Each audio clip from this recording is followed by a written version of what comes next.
Click দেওয়ার পর আপনাদের মাঝে এরকম একটি ইন্টারফেস শো করবে। এরকম একটি ইন্টারফেস শো করার পর নিচে দেখতে পাচ্ছেন জিমেইল এমনকি ফেসবুক। আপনারা চাইলে এই সাইটে জিমেইল এমনকি ফেসবুক দিয়ে অ্যাকাউন্ট রেজিস্ট্রেশন করতে পারবেন। সো আমি আপনাদের দেখিয়ে দিই কিভাবে আপনারা এই সাইটে ফোন নাম্বার দিয়ে অ্যাকাউন্ট রেজিস্ট্রেশন করবেন। ফোন নাম্বার দিয়ে অ্যাকাউন্ট রেজিস্ট্রেশন করার জন্য উপরে দেখতে পাচ্ছেন ফোন নাম্বার। এখানে আপনারা যে নাম্বারটি দিয়ে অ্যাকাউন্ট রেজিস্ট্রেশন করতে যাচ্ছেন সেই নাম্বারটি বসিয়ে দেবেন। সেই নাম্বারটি বসিয়ে দেওয়ার পর নিচে দেখতে পারবেন পাসওয়ার্ড। এখানে 6 সংখ্যার একটি পাসওয়ার্ড দিবেন, অবশ্যই সবগুলা ছোট হাতের অক্ষরে দিবেন। উপরে যে পাসওয়ার্ড দিবেন কনফার্ম পাসওয়ার্ডে সেম পাসওয়ার্ডটি বসিয়ে দিয়ে নিচে দেখতে পারবেন রেজিস্ট্রেশন, এখানে একটা ক্লিক করে দিবেন। তো রেজিস্ট্রেশনে ক্লিক দেওয়ার সাথে সাথে কিন্তু আপনাদের অ্যাকাউন্টটি রেজিস্ট্রেশন করা বা অ্যাকাউন্টটি খোলা হয়ে যাবে। শুধু অ্যাকাউন্ট রেজিস্ট্রেশন বা অ্যাকাউন্টটি খুললেই হবে না, এই সাইটে ইনকাম করতে হলে অবশ্যই আপনাদেরকে অ্যাকাউন্টটি ভেরিফাই করতে হবে। অ্যাকাউন্টটি ভেরিফাই করার জন্য নিচে দেখতে পারবেন মেম্বার, এখানে একটা ক্লিক করে দিবেন। সো মেম্বারে ক্লিক দেওয়ার পর উপরে দেখতে পাচ্ছেন সিকিউরিটি সেন্টার। আপনি যদি ল্যাঙ্গুয়েজ বাংলাতে থাকে তাহলে এখানে সুরক্ষা কেন্দ্র দেখাবে, আর যদি ইংলিশ থাকে তাহলে সিকিউরিটি সেন্টার দেখাবে। সো সিকিউরিটি সেন্টার একটা ক্লিক করে দিবেন। তাহলে আমি সিকিউরিটি সেন্টার একটা ক্লিক করে দিচ্ছি।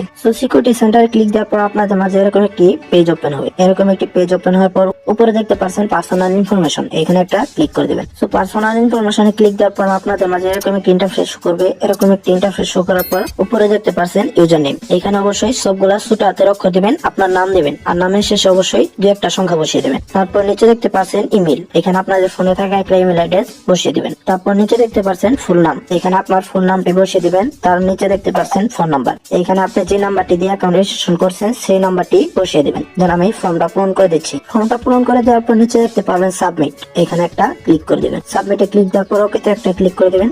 ওকেতে ক্লিক দেওয়ার পর আপনাদের উপরে কিন্তু 66% বা 70% কমপ্লিট হয়ে যাবে। আর বাকি যে 40% বা 30% বা 25% থাকবে সেটা পূরণ করার জন্য আপনাদের একটা ওয়ালেট এড করতে হবে। সো ওয়ালেট এড করার জন্য নিচে দেখতে পারবেন বাইন্ডিং ওয়ালেট, এখানে একটা ক্লিক করে দিবেন। এখানে ক্লিক দেওয়ার পর আপনাদের মাঝে এরকম একটা ইন্টারফেস শো করবে। এরকম একটা ইন্টারফেস শো করার পর আপনারা প্লাস আইকনে একটা ক্লিক করে দিবেন। প্লাস আইকনে ক্লিক দেওয়ার পর নিচে দেখতে পাচ্ছেন নগদ ওয়ালেট, বিকাশ ওয়ালেট। আপনারা কিসের মাধ্যমে এই সাইট থেকে টাকা উইথড্র নেবেন সেটা এখান থেকে সিলেক্ট করে নেবেন। তো সিলেক্ট করে নেওয়ার পর নিচে দেখতে পাচ্ছেন আপনারা নাম্বার, অ্যাকাউন্ট নাম্বার, আপনারা যেটার মাধ্যমে টাকা এই সাইট থেকে উইথড্র নেবেন সেই অ্যাকাউন্টের নাম্বারটি দিয়ে দিবেন। তার নিচে দেখতে পাচ্ছেন ট্রানজাকশন পাসওয়ার্ড এমনকি কনফার্ম পাসওয়ার্ড। উপরে যে পাসওয়ার্ডটা দিবেন কনফার্ম পাসওয়ার্ডেও সেম পাসওয়ার্ডটি বসিয়ে দিবেন। আর এই পাসওয়ার্ড গুলো লগইন পাসওয়ার্ড এমনকি ট্রানজাকশন পাসওয়ার্ড দুই রকমের পাসওয়ার্ড দিবেন। দেন আমি ফর্মটা পূরণ করে দিচ্ছি। ফর্মটা পূরণ করে দেওয়ার পর নিচে দেখতে পাচ্ছেন সাবমিট, সাবমিটে একটা ক্লিক করে দিবেন। সাবমিটে ক্লিক দেওয়ার পর কিন্তু আপনাদের ওয়ালেটটি এড করা হয়ে যাবে। আর উপরে দেখতে পাচ্ছেন আমি যে ওয়ালেটটি মাত্র এড করলাম সেই ওয়ালেটটি কিন্তু শো করছে। সো আপনাদের ওয়ালেটটি কিন্তু এড করা হয়ে যাবে। তারপর ব্যাগে চলে আসবে। তো ব্যাগে চলে আসার পর উপরে দেখতে পাচ্ছেন এখানে কিন্তু আমার অলরেডি 100% কমপ্লিট হয়ে গেছে, মানে আমার অ্যাকাউন্টটি পুরোপুরি ভাবে কাস্টমাইজ করা বা ভেরিফাই করা হয়ে গেছে। সো এখন কথা হচ্ছে এই সাইট থেকে আপনারা কিভাবে ইনকাম করবেন। এই সাইট থেকে ইনকাম করতে হলে অবশ্যই আপনাদের গেম খেলতে হবে। আর গেম খেলার জন্য অবশ্যই আপনার